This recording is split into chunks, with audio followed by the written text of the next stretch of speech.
Olá, meu nome é Thalia, eu sou aluna do 10º período do curso de Direito da Unicerrado. Faço parte do projeto Descomplicando Direito e neste semestre iremos gravar um vídeo referente ao 34º exame da OAB. E em questão, a minha será a 59. Vamos fazer uma breve leitura dela, lembrando que o tema é Direito Penal.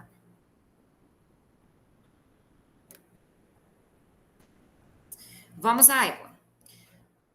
Após ter sido exonerado do cargo em comissão que ocupava há mais de 10 anos, Lúcio, abatido com a perda financeira que iria sofrer, vai a um bar situado na porta da repartição estadual em que trabalhava e começa a beber para tentar esquecer os problemas financeiros que viria a encontrar. 2 horas depois, completamente embriagado, na saída do trabalho, encontra seu chefe Plínio, que for o responsável por sua exoneração. Assim, com a intenção de causar a morte de Plínio, resolve empurrá-lo na direção de um ônibus que trafegava na rua, vindo a vítima efetivamente a ser atropelada. Levado para o hospital totalmente consciente, vamos fazer aqui uma observação que é bem importante para a gente, essa parte na questão. Ele foi levado totalmente consciente, mas com uma lesão significativa na perna, a justificar o recebimento de analgésicos. Plínio, então, vem a falecer, reconhecendo o auto de necrópsia que a causa da morte foi unicamente um envenenamento, decorrente de erro na medicação que lhe fora ministrada ao chegar no hospital, já que o remédio estaria fora de validade e sequer teria sido adequado no tratamento da perna da vítima. Lúcio foi então denunciado perante o tribunal do júri pela prática do crime de homicídio consumado, imputando a denúncia à agravante da embriaguez pré-ordenada. Confirmados os fatos, no momento das alegações finais da primeira fase do tribunal do júri, sob o ponto de vista técnico, a defesa deve pleitear. Bom, vamos então aqui fazer algumas observações para responder essa questão, né? Bom, em primeira mão, é importante falar que a questão aqui ela está tratando das concausas excludentes da culpabilidade e da questão de o crime ter sido consumado por parte de Lúcio. Bom, em relação a essa causa que traz a questão, no direito penal, nós vamos ter que, para configurar o crime, nós vamos ter uma teoria tripartite, ou seja, que o crime é um fato típico, ilícito e culpável. Quando a gente entra no fato típico, a gente tem que, para ser configurado um crime típico, é necessário que haja uma conduta e um resultado. E entre essa conduta e esse resultado, há necessidade que haja um nexo de causalidade.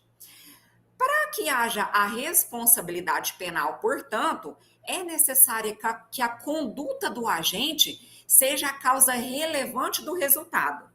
Então, nessa questão, fazendo a leitura, a gente pôde perceber que o Lúcio ele bebeu, né, ingeriu bebida alcoólica e empurrou com dolo, sim, ele teve o dolo de matar, ele empurrou o seu chefe Plínio na frente de um ônibus.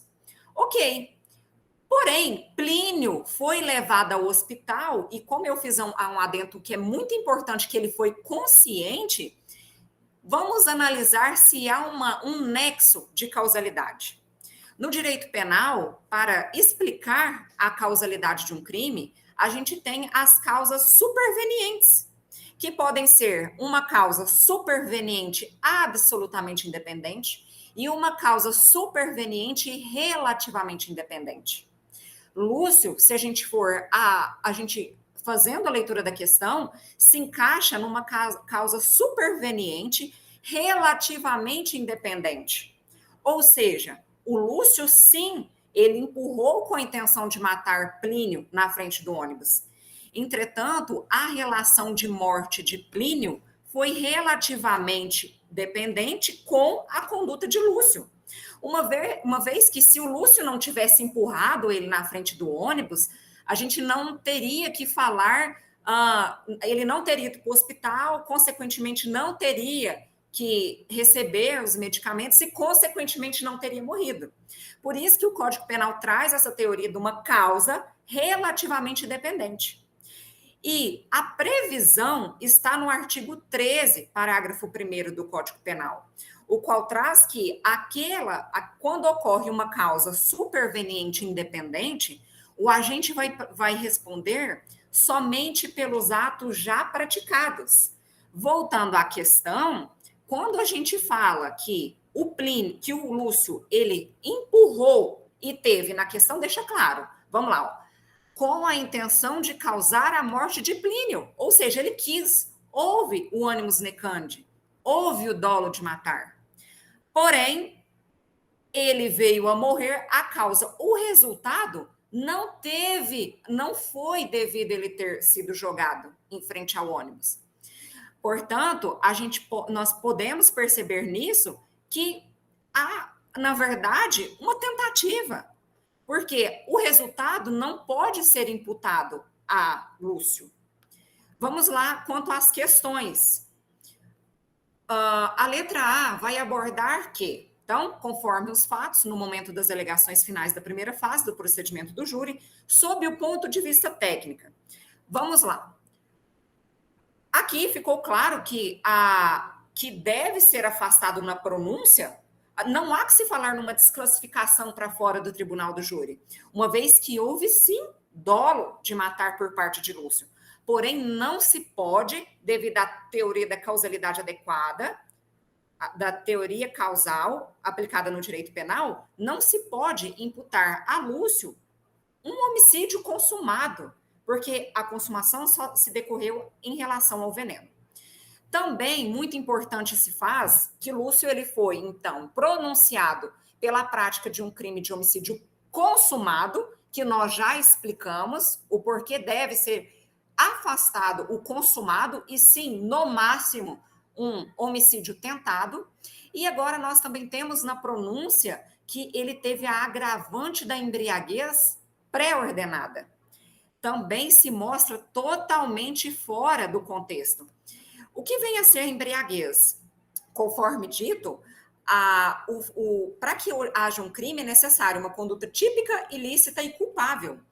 Quando a gente fala da embriaguez, nós temos no Código Penal 3 tipos. Nós temos a embriaguez voluntária, a embriaguez culposa e a embriaguez ordenada. Vamos ver se a conduta de Lúcio está adequada nisso que ele foi pronunciado ou se a gente vai ter que afastar essa agravante. Em relação à embriaguez voluntária, nós temos que o agente, por conta própria, ele ingere a bebida alcoólica e ele tem sim a intenção de ficar bêbado. É como aquele ditado, hoje eu vou beber até cair. Pois bem, a embriaguez culposa se dá quando o indivíduo ele ingere uma bebida alcoólica sem a intenção de ficar bêbado. Aquele sujeito que não tem tanto costume de beber ou que até com uma dose já fica um pouquinho além do seu normal. E a embriaguez pré-ordenada, que foi aquela imputada a Lúcio. A embriaguez pré-ordenada nada mais é do que eu quero cometer um crime, mas não tenho coragem. Vou beber, porque eu bebendo, aí eu vou tomar coragem.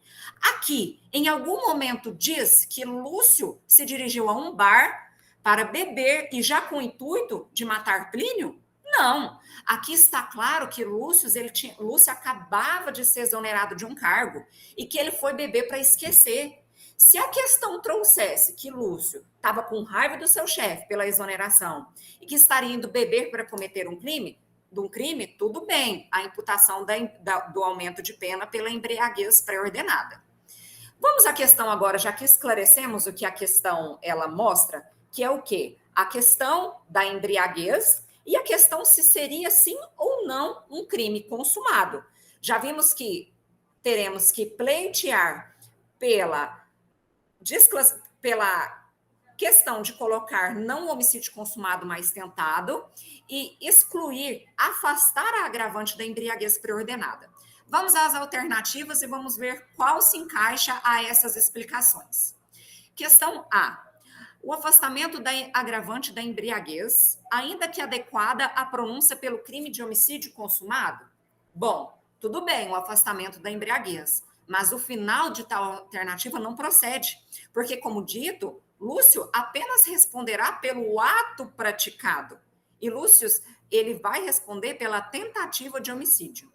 Em relação à questão B, o afastamento na pronúncia da forma consumada do crime, bem como o afastamento da embriaguez, e essa é a alternativa correta. Nós vamos sim pleitear o afastamento da forma consumada para a tentada e pleitear o afastamento da agravante da embriaguez. Em relação à alternativa C, né, só para que a gente deixe bem explicado, vamos lá, por que ela estaria incorreta? O afastamento na pronúncia da forma consumada do crime, ok. Ainda que possível a manutenção da agravante da embriaguez? Não. Letra D. A desclassificação para o crime de lesão corporal seguida de morte, bem como o afastamento da agravante da embriaguez? Não, porque como nós respondemos, o Lúcio agiu com dolo de matar. Só que a morte do indivíduo, o resultado não ocorreu pela sua conduta, não houve um nexo. Portanto, não há que se falar numa desclassificação para lesão corporal, e sim para tentativa. Eu finalizo aqui, espero que tenha sido de bom proveito a resolução da questão 59 do 34º exame da OAB.